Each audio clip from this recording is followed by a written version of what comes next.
تو ابراہیم علیہ السلام نے جو ہے ان سے کہا کہ یہ تم لوگوں کا کیا مشن ہے؟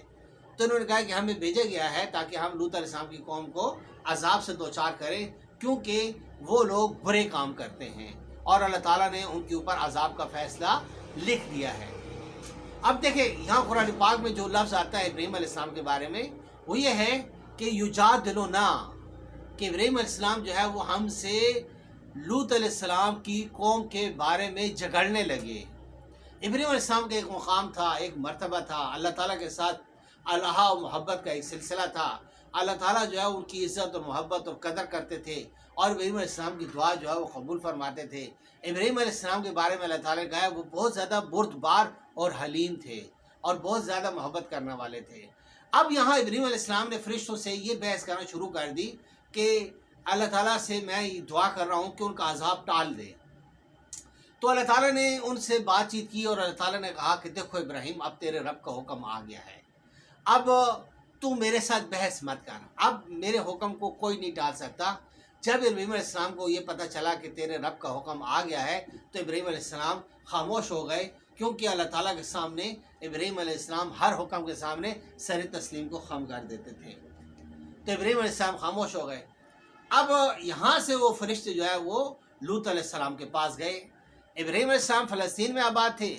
لوط علیہ السلام فلسطین کے ایک علاقے میں سدوم اور عمورہ کے علاقے میں جو ہے وہ لوط علیہ السلام جو ہے وہ ان کو ان کی قوم کی طرف بھیجا گیا تھا کہ ان کو جو ہے ہدایت دیں۔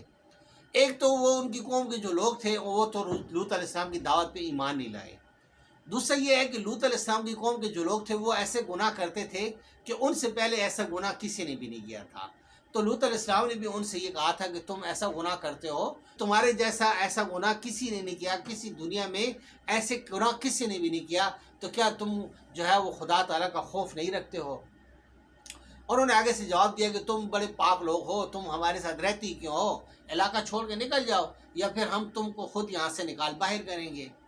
بہرحال لوط علیہ السلام جو ہے ان کو ہر طرح سے سمجھا چکے تھے کہ اللہ تعالیٰ کا حکم مانے اور لوط علیہ السلام کی اطاعت کرے اور پاکیزگی اور طہارت اختیار کرے اور زندگی اور خواہشات کو حاصل کرنے کے جو جائز طریقے ہیں وہ ان کو حاصل کرنے کی کوشش کرے، ناجائز طریقوں کو نہ ڈھونڈے۔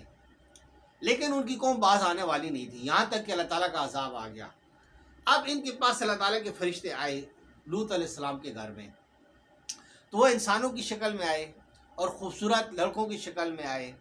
اب ان کی قوم کے لوگوں نے دیکھا تو ان کی قوم کے لوگ جو ہے وہ دوڑتے دوڑتے لوط علیہ السلام کے گھر کی طرف آ گئے اور وہ لڑکوں کو حاصل کرنا چاہتے تھے۔ اب ہوا یہ کہ لوط علیہ السلام نے ان لوگوں کو سمجھایا کہ دیکھو مجھے میرے مہمانوں کے سامنے بے عزت مت کرو، اور تم لوگ جو ہے کوئی بھی ایسا کام نہ کرو جس سے میری بھی جو ہے رسوائی ہو اور تمہاری بھی دنیا میں رسوائی ہو اور آخرت میں بھی رسوائی ہو، تم ایسے کام کرنے سے باز آ جاؤ۔ ابھی فرشتوں نے لوط علیہ السلام کو یہ نہیں کہا کہ ہم فرشتے ہیں۔ اس دوران لوط علیہ السلام نے کہا کہ کاش میرے پاس کوئی ایسی قوت ہوتی کہ میں تمہارے خلاف جنگ لڑتا، یا میرا کوئی بڑا قبیلہ ہوتا جو اس وقت میرا ساتھ دیتا۔ تو لوط علیہ السلام جو ہے وہ بہت ہی بے بس ہو گئے تھے، کیونکہ اس کی قوم کے لوگ اس کی بات ماننے کے لیے تیار ہی نہیں تھے۔ اب جب فرشتوں نے دیکھا کہ لوط علیہ السلام بہت پریشانی کی حالت میں آ گئے ہیں،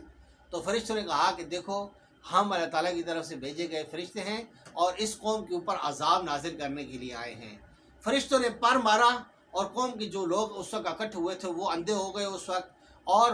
فرشتوں نے لوط علیہ السلام سے کہا کہ صبح ہونے سے پہلے پہلے جو ہے وہ یہاں سے نکل جائیں، کیونکہ یہ جو جگہ ہے اس جگہ میں جو ہے سدوم اور عمورہ کی جو جگہ ہے جہاں یہ قوم آباد ہے، اس جگہ کو اللہ تعالیٰ مقرر کر چکا ہے عذاب کے لیے، اور صبح ہوتے ہوتے ہی عذاب نازل ہو جائے گا۔ لوط علیہ السلام اپنے جو ہے اہل ایمان لوگوں کو لے کر نکلے، ان کی بیوی بھی ان پر ایمان نہیں لائی تھی، تو لہٰذا ان کی بیوی بھی ان لوگوں میں شامل ہو گئی جن کے اوپر اللہ تعالیٰ کا عذاب مقرر تھا۔ اب لوط علیہ السلام وہاں سے نکلے اور لوط علیہ السلام اہل ایمان کو لے کر نکلے، اس قوم کے اوپر اللہ تعالیٰ کا عذاب نازل ہوا، زمین ان کے اوپر تلپٹ کر دی گئی اور ان کے اوپر کنکریاں پھینکی گئی اور اللہ تعالیٰ نے ان کے اوپر لعنت بھیجی۔ یہ دنیا میں ان کے اوپر عذاب نازل ہوا اور اس قوم کو تہس نہس کر دیا۔ پھر جو آخرت کا عذاب ہے وہ اس سے الگ عذاب ہے۔ اس طریقے سے یہ ہے کہ ہمیں جو ہے وہ یہ واقعات قرآن پاک میں اللہ تعالیٰ نے بار بار بتائے ہیں کہ جس خرابی کی بنیاد کے اوپر ان کے اوپر اللہ تعالیٰ کا عذاب نازل ہوا تھا، یہ خرابی اگر کسی بھی قوم میں ہوگی تو اللہ تعالیٰ کے غضب کی مستحق ہو جائے گی۔ تو اللہ تعالیٰ ہمیں ایسی خرابیوں سے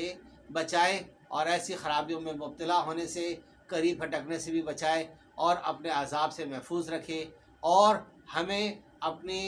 دین کے مطابق عمل کرنے کی توفیق عطا فرمائے، جو کہ محمد الرسول اللہ صلی اللہ علیہ وآلہ وسلم لے کر آئے ہیں۔ ان کی تعلیمات کے مطابق اگر ہم زندگی گزاریں گے تو دنیا میں پاکیزہ زندگی ملے گی اور آخرت میں بھی پاکیزہ زندگی ملے گی۔